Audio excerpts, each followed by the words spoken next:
Hi, we're going to do another little reading tonight from A Course in Miracles and a little discussion about the reading. Before I do that, I'm going to do a little song from a poem by Helen Schuckman, the scribe of A Course in Miracles, from her book, The Gifts of God.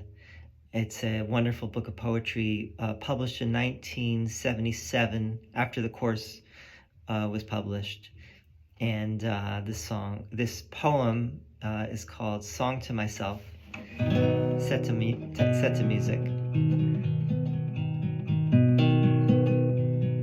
I cannot be replaced, I am unique. In God's creation, I am held so dear by Him that it is madness to believe that I could suffer pain or loss or fear. Holy am I in sinlessness complete, wisdom infinite and love secure, in patience perfect and in faithfulness, beyond all thought of sin and wholly pure. Who could conceive of suffering for me? Surely the mind that thought it is insane. I never left my Father's house. What need have I to journey back to Him again?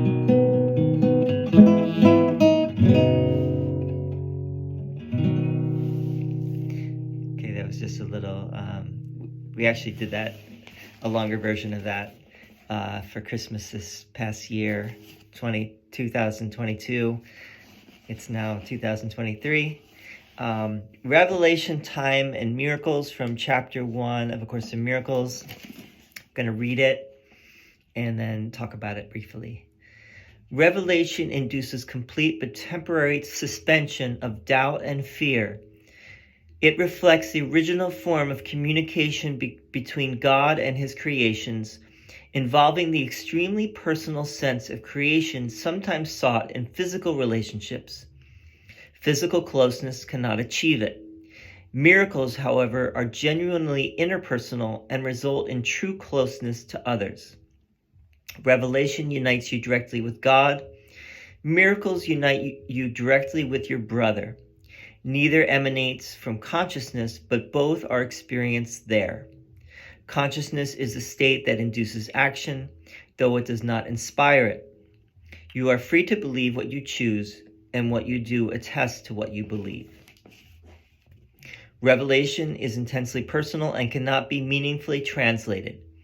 That is why any attempt to describe it in words is impossible. Revelation induces only experience. Miracles, on the other hand, induce action.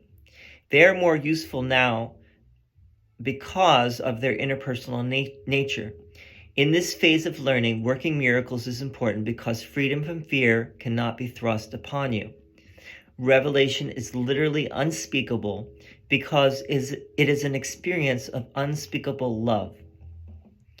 Awe should be reserved for revelation, to which it is perfectly and correctly applicable. It is not appropriate for miracles because a state of awe is worshipful, implying that one of a lesser order stands before his creator. You are a perfect creation and should experience awe only in the presence of the creator of perfection. The miracle is therefore a sign of love among equals. Equals should not be in awe of one another because awe implies inequality. It is therefore an inappropriate reaction to me, meaning Jesus.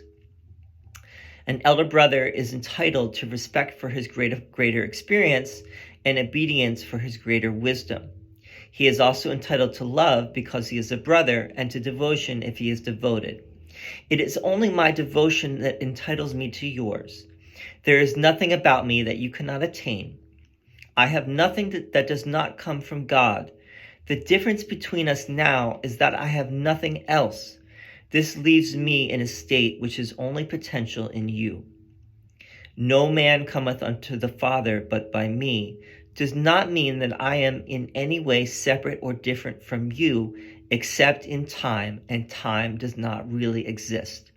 The statement is more meaningful in terms of a vertical rather than a horizontal axis. You stand below me and I stand below God. In the process of rising up, this is in quotes, rising up, I am higher because without me, the distance between God and man should be too great for you to encompass. I bridge the distance as an elder brother to you on the one hand and as a son of God on the other. My devotion to my brothers has placed me in charge of the sonship, which I render complete because I share it. This may appear to contradict the statement, I and my Father are one, but there are two parts to the statement in recognition that the Father is greater. Revelations are indirectly inspired by me because I am close to the Holy Spirit and alert to the revelation readiness of my brothers. I can thus bring down to them more than they can draw down to themselves. The Holy Spirit mediates higher to lower communication, keeping the direct channel from God to you open for revelation. Revelation is not reciprocal. It proceeds from God to you, but not from you to God. The miracle minimizes the need for time. In the longitudinal or horizontal plane, the recognition of the equality of the members of the sonship appears to involve almost endless time. However, the miracle entails a sudden shift from horizontal to vertical perception. This introduces an interval from which the giver and receiver both emerge farther along in time than they would otherwise have been. The miracle thus has the unique property of abolishing time to the extent that it renders the interval of time it spans unnecessary. There is no relationship between the time a miracle takes and the time it covers. The miracle substitutes for learning that might have taken thousands of years. It does so by the underlying recognition of perfect equality of giver and receiver on which the miracle rests. The miracle shortens time by collapsing it, thus eliminating certain intervals within it. It does this, however, within the larger temporal sequence. Wow, this is there's a lot there, and this is very intense. I will say a few things about it, not too many, because that would require a lot more time. Speaking of time, it would require quite a bit more time. But I want to just read what I think are maybe some of the more pertinent lines again. Jesus says, first of all, I want to make a point which I think is very important. I'm going to bring this up again in my discussions and readings, and one of these days I'll start with this idea rather than 8 minutes into the video. But the idea is that A Course in Miracles works even if there was no historical Jesus. And now I've been following the whole debate about this, and these days it's becoming very, very interesting. The two people that I've been watching the most on YouTube are Dr. Bart Ehrman and Dr. Richard Carrier. Dr. Richard Carrier is a mythicist, meaning that he essentially feels, based on all of his research, that Jesus might have been, probably was made up. Was not a real historical figure. And Dr. Ehrman, although he went from being an evangelical Christian when he was in his teenager years to now being basically an atheist, he believes that Jesus, he feels, based on the evidence, that Jesus existed. He was a real historical figure. He just doesn't think that a lot of the more the miraculous stories, etc., are actually happened. And I think it's a very interesting. Those two guys, Carrier and Ehrman, are to me they are the ones to really watch on all this, and it's it's going to be interesting if they ever debate each other. But I would recommend watching them. So anyway, my point is, first of all, Jesus does not have to have existed for A Course in Miracles to be true. And the other thing is this is even more maybe out there, but you don't even have to believe in God. You can be an atheist, and the Course in Miracles can still work for you. So God does not have to exist per se, and Jesus. The thing that I think we can all more or less agree on is this thing called love. And if we take love, the idea of love and the feeling and the experience of love, then that really is what it is that this is all pointing to.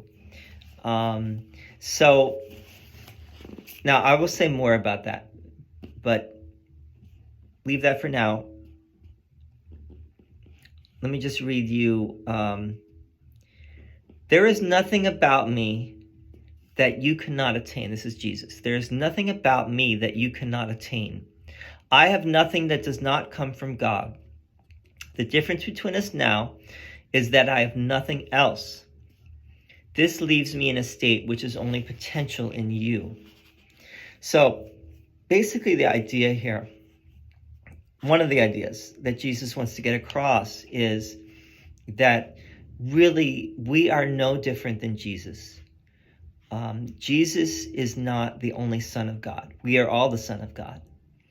Jesus is just a symbol for what we ourselves are and will become, and will realize that we are that. The only difference between Jesus and us is that he made it all the way there, and he's a little bit ahead of us in that regard in time. But he says, no man cometh unto the Father but by me, which is a quote from the New Testament. I don't remember which gospel, but it might be John. Does not mean that I am in any way separate or different from you, except in time, and time does not really exist. So time does not exist. So even though Jesus is all the way there, he is essentially one with God and the Holy Spirit, which is this is a whole other talk, but he is essentially one with the Holy Spirit, which is the Spirit of God.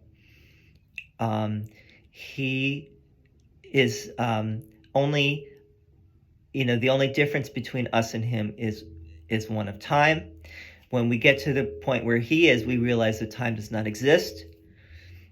Time and space do not exist.